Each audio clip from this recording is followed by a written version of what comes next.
जो पीडीए परिवार जुड़ा है, ये किसका हाथ है भैया? हाथ हटाइए। इंडिया गठबंधन और पीडीए परिवार देश में परिवर्तन लाने का काम करेगा।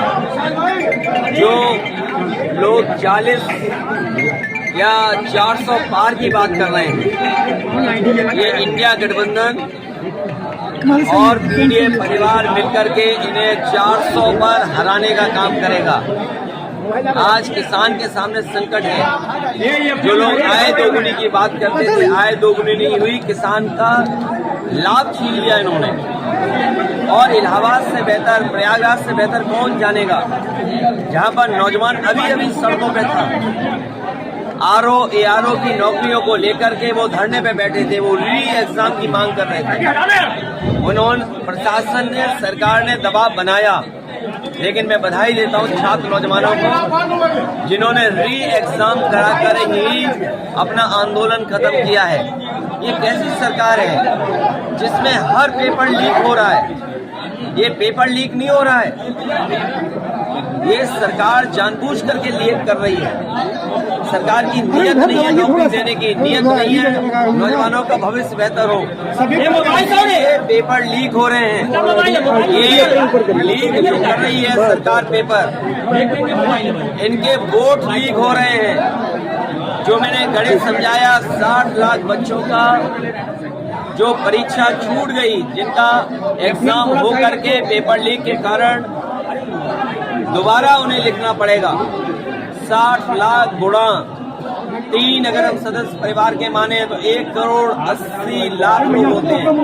और 1 करोड़ 80 लाख अगर हम भाग दे दें 80 लोकसभाओं से, तो हर लोकसभा में 2,25,000 वोट लीक हो गया है भारतीय जनता पार्टी का।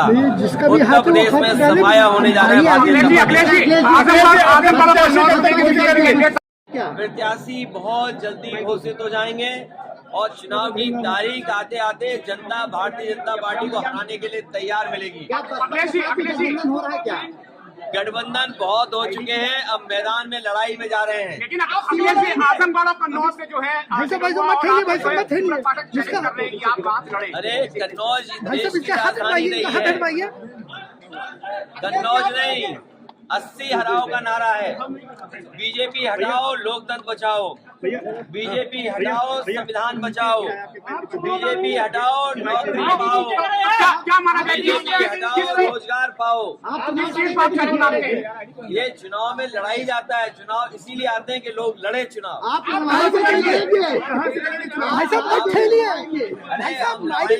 लड़ेंगे भी और सब कुछ करेंगे, आंदोलन को आगे बढ़ाएंगे। अच्छा, आज जो है पूजा पार्टी केशरी से मिली है, जो राजनेता हैं या राजनीति करने वाले हैं, हम सब सम्मान के लिए राजनीति करते हैं। राजनीति में राजनेता सम्मान के लिए और कुछ लोग सम्मान के लिए राजनीति करते हैं। ये भारतीय जनता पार्टी की जो नई राजनीति है, जो विकसित भारत का सपना दिखा रहे थे, विश्व भारत का सपना दिखा रहे थे, वो बताओ विधायकों को, मंत्रियों को तोड़ने के लिए पैकेज दे रहे हो।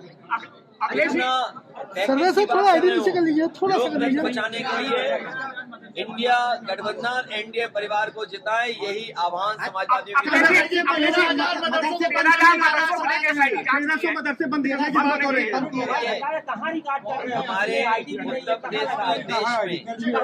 देश में संस्कृत पढ़ाई जाए, मदरसों में पढ़ाई उनके हिसाब से की जाए। मदरसा बोर्ड है और जिन परिस्थितियों में संस्कृत बोर्ड बना होगा, संस्कृत विद्यालय बने होंगे, ये केवल मदरसे बंद नहीं कर रहे हैं, ये संस्कृत के विद्यालय भी बंद कर रहे हैं।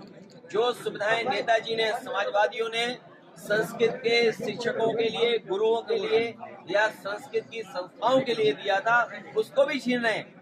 भारतीय जनता पार्टी केवल एक समाज की दुश्मन नहीं है, ये देश को दुश्मन है। देश की चीन की सीमा पर रिजांगला थी, रिजांगला हमारे जवानों के स्मारक बना हुआ था। चीन ने वो तोड़ दिया कि नहीं तोड़ दिया, भारतीय जनता पार्टी के पास क्या जवाब है? हमारी सीमा सुरक्षित है, उसका कोई जवाब भारतीय जनता पार्टी के पास नहीं है। और जो सुप्रीम कोर्ट मांग रहा है इलेक्टोरल बॉन्ड्स को लेकर के, क्या भारतीय जनता पार्टी पीछे नहीं भाग रही? और आपको ये विचार करना चाहिए, जब सुप्रीम कोर्ट ये कह रहा है कि इलेक्टोरल बॉन्ड लोगों ने दिए उसकी सूची दे दो। अरे आजकल तो पीडीएफ फाइल होती है, एक क्लिक में सब नाम मिलते हैं। ये जो पत्रकार साथी हैं, बताओ एक दिन में कितनी सरकार की न्यूज आपको मिलती होंगी या कितनी लिखने को मिलती हो? सोचो, वही सरकार इलेक्टोरल बॉन्ड्स किसने दिए हैं वो एक्सेप्ट नहीं कर पा रही है, स्वीकार नहीं कर पा रही है। और कितने महीने का समय मांग रहे? 6 महीने का समय। इससे बड़ा भ्रष्टाचार कोई नहीं हो सकता है। जो सुप्रीम कोर्ट अगर कोई सूची मांग रहा है उससे सरकार भाग रही हो। अच्छा अखिलेश जी, वैसे आप चिंता का विषय है। जो है दो वरिष्ठ नेता आपके सदस्य भी यहाँ के नाराज चल रहे हैं, उनके नाराज नहीं है, हम उनसे बात कर लेंगे, उसके साथ बैठ करके चाय पियेंगे तो मामला ठीक होगा। आज मिलने का इरादा है क्या उनके? आज नहीं मिलेंगे, उनसे मिलने के लिए स्पेशल मैं फिर आऊंगा। अखिलेश जी, ओवैसी की पार्टी 5 सीटों पे आपसे कोलैबोरेशन करना चाहिए। तुम क्या बातें करते हो? तुम्हारी गंगा गंदी है, तुम इधर उधर की बातें कर रहे हो। अभी मैं नोएडा से होकर के आया हूँ। हिंडन काली हो गई है, हिंडन नदी काली है। कानपुर की आज खबर छपी है, नाले सीधे जा रहे हैं गंगा में। और आप इलाहाबाद प्रयागराज के लोग हैं, आप भी जानते हो कितने नाले जा रहे हैं सीधे गंगा में। अच्छा, मोहन यादव जी प्रचार कर रहे हैं, आजमगढ़ भी गए, लखनऊ में उन्होंने यादव महाकुंभ किया। कितना डेंट मारेंगे आपकी पार्टी को? देखिए, ये बीजेपी की पुरानी ट्रिक है, ये बीजेपी की चाल उन्हें उल्टी पड़ेगी।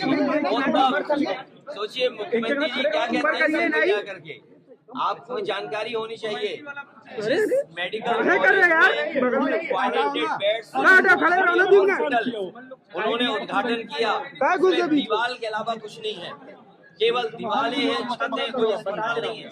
सोचिए देश के मुख्यमंत्री सिर्फ ही हमारे गांव में जाएं और जो मेडिकल कॉलेज का कुछ हो ही ना। और फिर क्या कहते हैं, वहाँ पर न जाने कैसी जगह थी। मुझे सोचना चाहिए सरकार किसकी थी उस समय।